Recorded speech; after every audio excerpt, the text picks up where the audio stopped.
Hello again, everybody, and welcome to another edition of Waubonsee Community College's Sports Spotlight.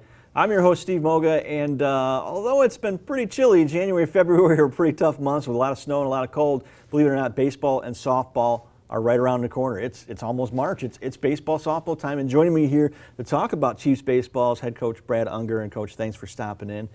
And first things first, it seems like time has flown by.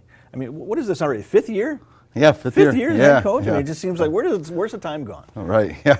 Well, thanks for having me today. Yeah, it's gone extremely fast. I think when we're working towards a common goal, obviously building, or maintaining a perennial nationally ranked program, it's when you're working like that and working as hard as we work, time goes by fast. Well, you had a nationally ranked team early in the year last year. You started out 14-6. You were ranked 8th nationally, and then the injury bug hit, and you went 14-15 the rest of the season, finishing 28-21. Disappointing by your standards, by Waubonsee standards, a long tradition of winning and success here.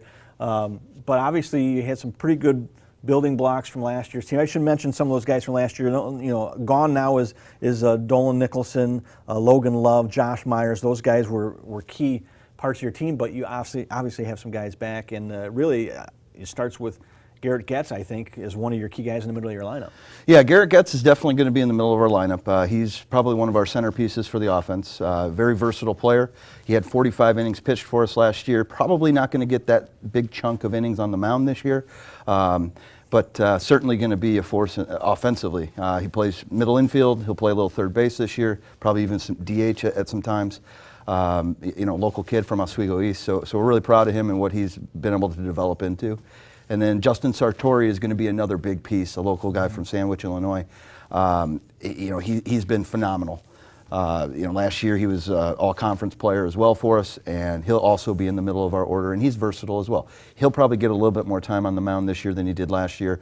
He's really developed well, and he's got command of his pitches, and he'll be a big contributor for us on both sides of the ball. Mention a couple numbers here real quick. Getz batted .417 with 48 RBIs to lead your team. 73 hits last year. He even stole 18 out of 19 bases. He does a little bit of everything. Yeah. Sartori as well.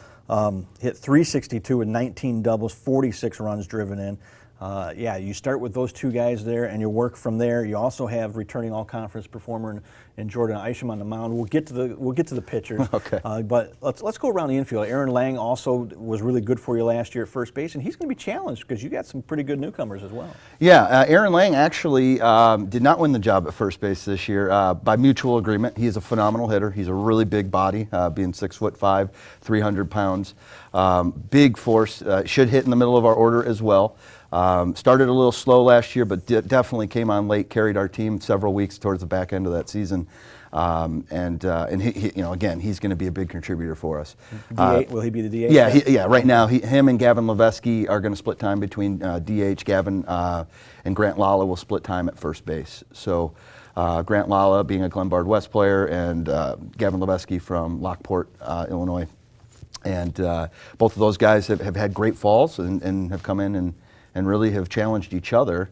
So we'll see what happens in Florida, who actually ends up winning that job. Second base, you talk about Sartori. Shortstop, talk about Getz. I mean, who else is in the mix, though, in those two spots? So Dustin E Menaka from Kenoi, Hawaii. He is a redshirt sophomore in our program. Last year he redshirted. So this year he's back. He's healthy. He feels great.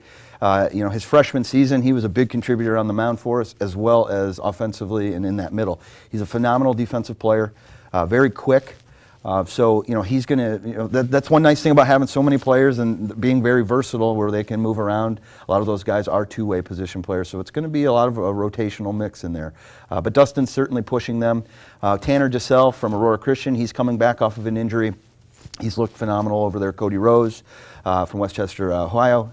He's going to be a big piece that's going to battle for those middle infield positions too. So it's pretty busy up the middle there. But I think with Garrett getting a few innings on the mound, Dustin getting a few innings on the mound, Justin pitching a little bit, it's going to give us much needed rest where hopefully we can alleviate some of those injury bugs that hit us last year. And Dustin, also a kid from Hawaii, he's sort of gotten used to the cold and the snow. But well, 3 years in, so yeah, he's learned how to adapted play. well. I don't think you ever get used to it when you're from Hawaii, but yeah, he's adapted well. Let's go to third base then. Yeah, Who's over third? So third base right now, Justin Sartori certainly is the front runner to be the first, starting third baseman. But Cam Steffen from Dubuque, Iowa.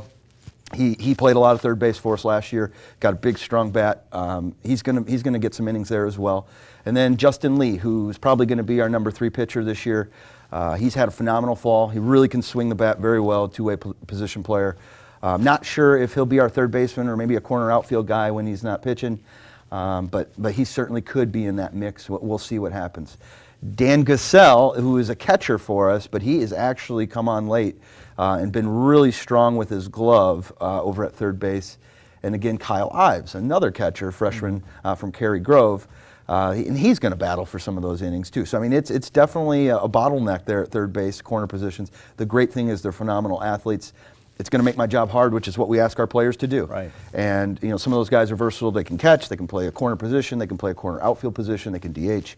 So there's going to be a lot of innings to go around. Again, workload recovery is going to be significant, and being able to monitor those when we're playing 56 games in 6.5 weeks. So it's going to be. We'll see how that Florida spring trip goes, but we're excited to see those guys play. One of the things I've noticed over the years, freshman to sophomore year, there's that natural progression, that step up. And obviously a key theme here so far is you're talking about a lot of sophomores in that middle throughout that infield, which is a good thing to have. We got a quick minute here before we need to take a break. Let's talk about catcher. Let's go back. Let's go behind the plate. Yeah, so we have a really good catching group. Matt Burke from Murfreesboro, Illinois. He redshirted his freshman year. Last year he was a phenomenal defensive catcher for us. Probably didn't have the offensive year that he was looking for, but he was so instrumental behind our plate, especially through those trials at the end of the year where we had some injuries, and he was a workhorse for us. He is back this year. He's a tremendous leader. He calls a great game. He's got an absolute cannon. He's absolutely a Division I, even maybe a pro prospect from behind the plate defensively. If hopefully he's looked better at the plate this year offensively, we'll see what happens. But if he can generate even any offense, that's just a bonus for us. Our backup catcher is Hogan Mcintosh from Mitchellville, Iowa. He's been phenomenal. I mean, the guy can do it all. He's going to be in the middle of our order as a DH. First baseman, he'll mix in a little bit there. He's definitely going to get some innings behind the plate. We're not going to kill Matt Burke like we did last year. So he's definitely going to get some time there. Dan Giselle, who I mentioned earlier, Kyle Ives, and we have Mike Bernal as well. Mike Bernal from York High School. He has received the ball exceptionally well. He's called a great game.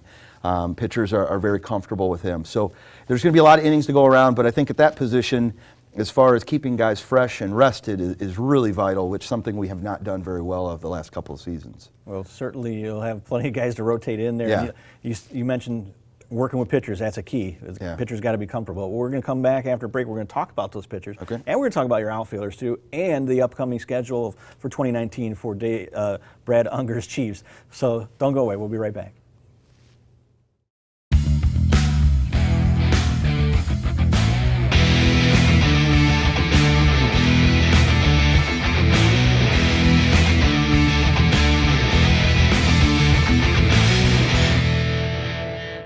Back here on our springtime edition of Sports Spotlight, and a quick reminder, you get more information about Chiefs athletics by going online to gochiefs.com. And joining me here is Brad Unger, head baseball coach, and we've been talking about this year's team. We've gone around the infield, we've got the catcher, but we haven't gone to the outfield yet or the pitcher. So let's go to the outfield first. Let's go left to center to right. Tell us about who you're projecting there. Well, you mentioned Josh Myers and Dolan Nicholson last year, and those are two big guys to fill holes and gaps for them. So they covered a lot of ground last year, and they were phenomenal players for us, some of the best historically even. So our outfielders this year got big shoes to fill, but I think they're up to the task. Freshman Mark Summers from Yorkville, Illinois, left-handed pitcher, probably going to be the center fielder every day and come in and spot starts or relief, things like that on the mound. He's done a tremendous job, swung the bat well, very athletic, can do a lot of things, covers a lot of ground out there. Our corner guys, we have in left field Dylan Jones from Oswego East. Yeah. He's a very strong player, was formerly committed to Illinois, transferred back to us last year, then ended up going out to California, played at Mount St. Antonio, and then now he's back here again, back home locally. We expect big things from him. Brendan O'Connor, Lockport, Illinois player. Eddie Guzman from Methuen, Massachusetts. These guys are all very athletic players that can really swing it, really go get the baseball. And we're going to see where those guys are at. We have another transfer that came in from Quincy University in Bobby Pierce from Marmion, so a local player. He has been phenomenal this fall with swinging the bat and really doing everything that we've asked him to do. So our outfield's crowded, but I think it's from very talented players, and I think they're going to push each other, and that's really what we want. We want them to compete and win jobs. The last guy in that mix is Adam Scharf, and I got to mention him because he is such a scrappy player. He was a walk-on player for us. This is his sophomore season. Didn't get a lot of time last year, but he's really turned into a phenomenal leader. And he's going to get some time this spring, and especially on our spring trip, and we'll see what he does with that opportunity. All this is a good problem to have, by the way. I should mention that having depth is a phenomenal thing to have. Last year is a prime example of that. The injury bug bit you, and there's such a drop-off sometimes when you get to the second and third string guys. Right. Obviously, this isn't the case with this group. You've got a lot of good guys. No. And the same thing on the mound. You've got some depth there. Let's talk about the mound and all good teams, especially at junior college, at Division III national level, have that lead go-to guy, and I think you've got one of those guys this year for sure. I'd like to think we got three of them. I hope. As long as everybody stays healthy, we'll see. But yeah, our number one's pretty good. His name's Luke Fittin. He's a transfer from Olney Community College. He came in. He's from Paxton, Illinois, and he should be a draft prospect or a draft consideration come this June. So he's pretty special. Local community members. This isn't a shameless plug to get them to come out and watch our games, but they're going to want to see him pitch. He's pretty good. He sits 92 to 94. That's on a portable mound indoors. That's probably going to be 96 to 98 outside, and that's pretty exciting to think about. So he's got electric stuff, and he should be our number one guy. Jordan Isham returns. By the end of the year last season, he was our number one. He's got great stuff. He should be our number two guy this year. And then we have two newcomers. I mentioned earlier, Justin Lee from Largo, Florida, and Sergio Gallardo from Fort Worth, Texas. Both of those guys are going to figure into that 3-4 slot. And they're going to get a lot of innings. Those are our big horses, and they're all really, really talented. So if they stay healthy, we're going to have a really strong competitive year. As you know, pitchers keep us in ball games. Right. We think we've got enough depth offensively to win some games for us. So those guys are going to be vital. You put a quality pitcher on the mound, you're in every game. You've got an opportunity in every game, and you've got some big games. You're going to have some quality pitching against. So let's talk about the schedule here. You take off for Auburndale, Florida, which is kind of central Florida, just southwest of Orlando there a little bit. And on March 13th is your first game against Mesabi Range College from Minnesota. You also play Erie from New York, who we're familiar with. They'll be pretty good. Lakeland, Ohio, Community College of Rhode Island is in there. Hudson Valley from New York, Sussex County from New Jersey, schools that we played in the past, and the big one on your schedule in the middle of the week, there's Century from Minnesota, who's nationally ranked, who's always at the World Series. Right. Yeah. I think this year we have a lot of balance in our schedule. It's not loaded, top heavy, and it's certainly a very competitive program. So we're excited about it. We want to see where we're at. Century, like you said, is always there. Erie has been there in several years. Their coach just got inducted to the Hall of Fame. Same with Century. It's a great challenge for us. We want to see where we're at early on in the year. It allows a lot of our guys to get opportunities. We're playing in warm weather. That's where a lot of that team camaraderie and chemistry is built on the road, especially playing games over that spring break period where there's no school. So, that's one stress that's kind of off their back at that point in time. I have to mention the weather, of course. It's going to be warm, or at least we hope. Playing under sunshine. Yeah. so it's a great opportunity against good competition to really gauge where we're at early on in the year. Hopefully get a lot of guys some reps and opportunity and keep them well rested as well. That's March 13th through the 20th, your spring trip. down to Central Florida, and then you come back here Friday, March 22nd, first home game against McHenry County, a 3 p.m. game, and the conference is Friday 9-8, 1-9 game at one site, and then you go to the other school the next day for the doubleheader on Saturday. That's how that's set up. You've got a lot of teams, a lot of games. We've got to mention Illinois Skyway Collegiate Conference. The competition is phenomenal. Last year you had a pretty good team. You still finished fourth. Oakton won the thing, ended up winning the national championship from our conference. I mean, that just tells you the level of play. Yeah, all it's across the strong. board. I mean, we're going to be playing, teams and programs that have Division I and pro prospects almost on a daily basis. I mean, what's more exciting than that? So, I mean, it's a great opportunity for our guys, and we think our guys are talented and have worked extremely hard to be at this point. I think every coach at this point in the year is going to say that. But it's nice to kind of, have that test or that barometer to find out where we're at. We're going to find out soon enough, Coach. That's true. Good luck, and hopefully when we talk next time, you'll be talking about a lot of W's. All right, sounds good. We got to take a break here on Sports Spotlight. We'll come back. We're going to talk softball with Kristin Corning, so don't go away.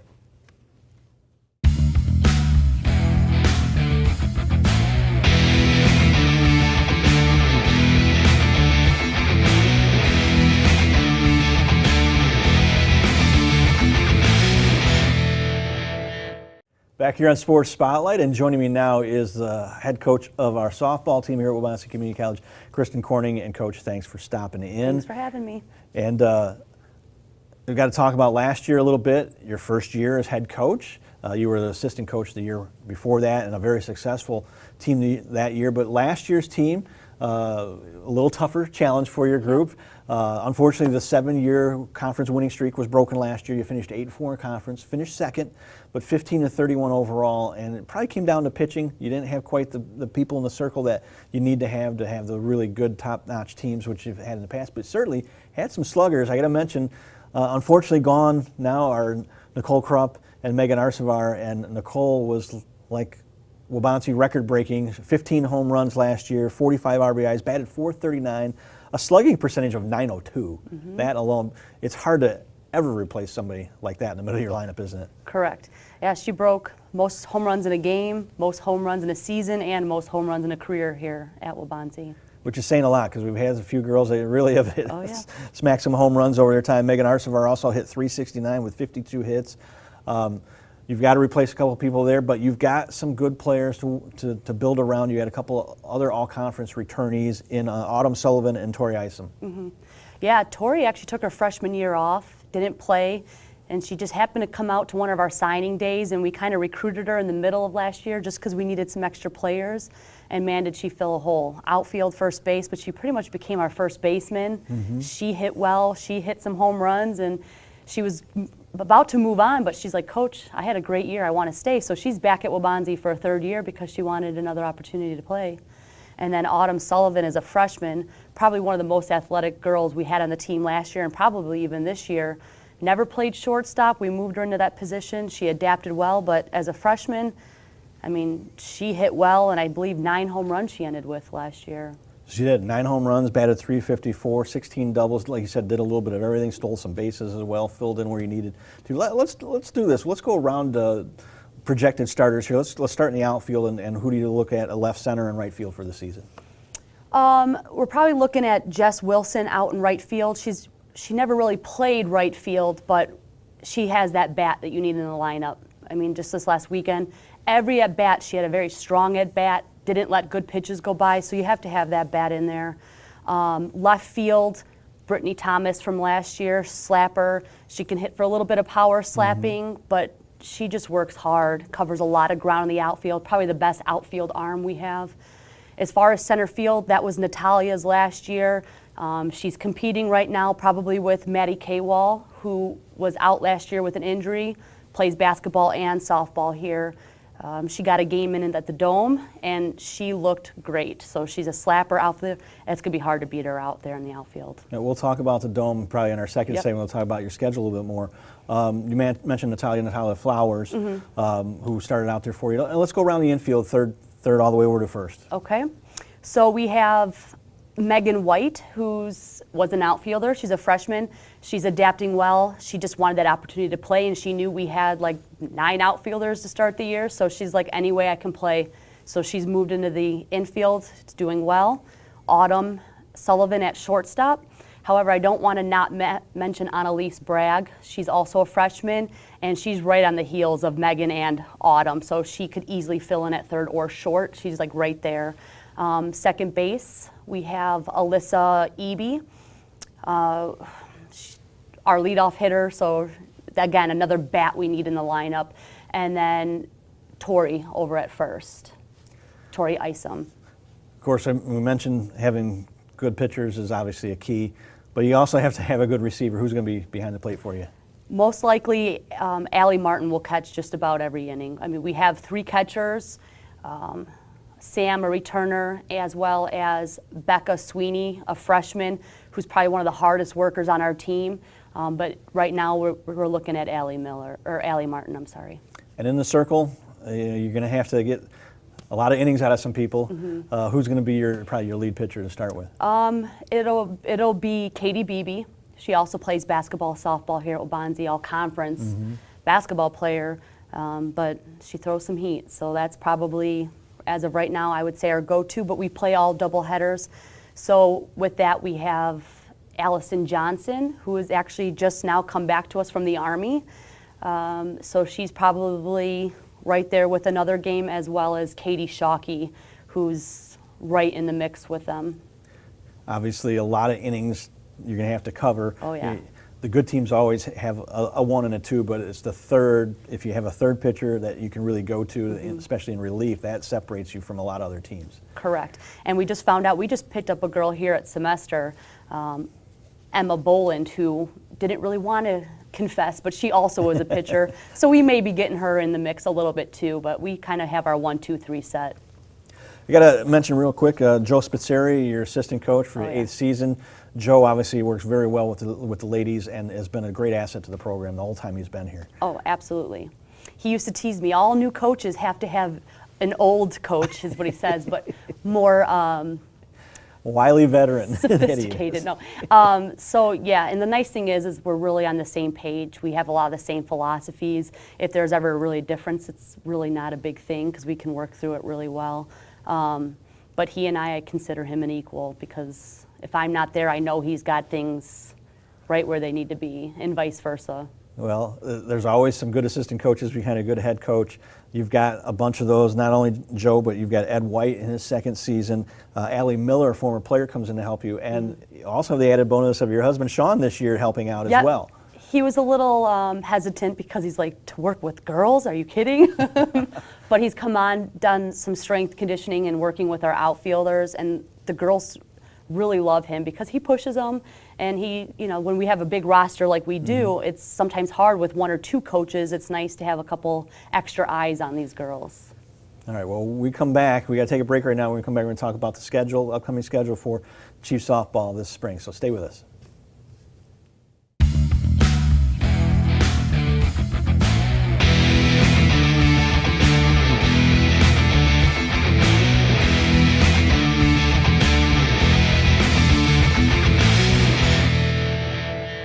Back here on Sports Spotlight, we talked baseball earlier, and we've been talking softball now with Kristin Corning, the women's softball head coach. And before we get into some more of that, I want to just send out our condolences, and our thoughts and prayers are with everyone at the Henry Pratt Company and those affected by the workplace shooting here a couple of weeks ago in Aurora, as we are all Aurora strong. And Coach, you are probably one of the busiest people I know. Full-time nurse, full-time mom, and a head softball coach. I'm not sure how you juggle all that stuff. But I'm not sure either. I take it day to day, right? I think one of the biggest things is I found a great neighbor friend who's become more of like a nanny role. So it's, just really a babysitter, but kind of helps me in the mornings. But I don't know, one day at a time. Well, you certainly do a fantastic job of it. We did touch at the very beginning of our segment about last year's team, the overall record. I got to mention this, by the way. The Chiefs have gone 88-12 over the last 8 years in the Illinois Skyway Collegiate Conference. That's pretty good, right, to say the least. And so you're looking to start a new streak this year. And as I mentioned, should mention your good teams obviously have good pitching, they've got good defense, they've got hitting for some power, but you also got to have some speed. You got to have some base runners, and you've got a couple, 3 girls in this team that can run as well that we didn't even talk about in our first segment. Yep. And so actually, I believe this is probably one of the fastest teams we have, and it's across the entire lineup. I mean, there's not too many girls on this roster that we would say, yeah, you can't steal a base. But some of our fastest players, Destiny, as well as Emily Moravik, who's Sam's Moravik's sister, just probably 2 of the fastest girls. They'll definitely get opportunities probably with their bat, but definitely with their speed this year. Well, they're going to be challenged. Your whole team's going to be challenged. I mentioned that you guys have already played a couple of games. You went out to Dubuque, Iowa, and played at St. Ambrose in their dome out there.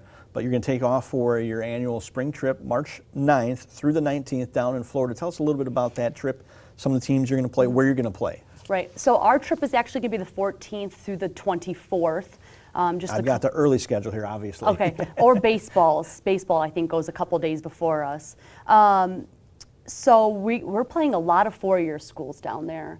And the reason behind that is, one, we want the better competition. Not that there's not competition at the JUCO level, but also for opportunities for our girls. So many of them could continue to play on, and a lot choose not to, which I respect. However, if there's an opportunity, we want to get the eyes on them. So the trip itself, and Coach Unger touched on this a little bit too, you've got, it's just a great atmosphere you get to play in. It's warm.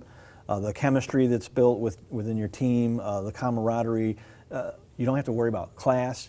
All you got to do is go play softball and enjoy the warmth. And it certainly builds a lot of team chemistry. And it's very memorable for all the young ladies and young men, obviously. Years later, they don't remember the scores, but they'll remember going on Southern trips. Oh, absolutely. And I just talked to my college coach about that. She came out to our practice on Monday, and that's what I remember back. I don't remember this game, that game scores, maybe certain little highlights, but it's all about this team trip. There's great team bonding, but at the end of the trip, it's also, we've all been around each other maybe just a little too long, but it's great. They build new friendships. That's where a lot of the inside jokes, and that kind of carries us through the rest of the year. And you usually get a day or two off in the middle or somewhere during the course of it, so you're able to actually be relax a little bit as well, right? Correct. So we do get a day off in the middle. We allow parents and stuff to get to see their kids for that day and a half. But otherwise, every other day, evenings that are not to go with parents or friends, they stay with us and we do team dinners. But at the end of the trip, we do spend about a day and a half in Cocoa Beach with no softball. Oh, Cocoa Beach, that sounds pretty good. If I knew how to surf, well, anyway, that's a whole other story. Let's talk about, though, when you come back, you got to hit the ground running. I mean, obviously, you're playing a pretty good schedule in Florida, but you come back and you get tested immediately, weather permitting, of course. March 22nd at home against Kankakee Community College, who's always a perennial power. So we play the 26th against IVCC. So another one of the top teams. So it's, we don't get to start out with anything easy per se, but yeah, weather permitting, because last year with that weather, I believe we had like between 6 and 8 dates where it was back to back without a day off. So I think we played like 16 games in a row. So hopefully the weather's a little bit better this year, because that can make or break a season.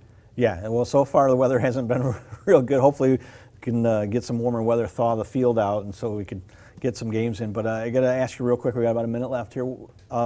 Conference, I talked about trying to start a new streak, new conference championship streak. What about the teams in the conference that, from what they have coming back from last year, and what do you project? Where do you project you're going to be here? I'm not just saying this, but we should definitely be at the top. What the talent we've recruited in and also kept from last year should keep us right at the top of the pack, especially with our bats. I mean, again, baseball, softball, it's all around. Yes, the pitching mound, but you got to have the runs to support it. And with the bats that we have, there's no reason we shouldn't win conference.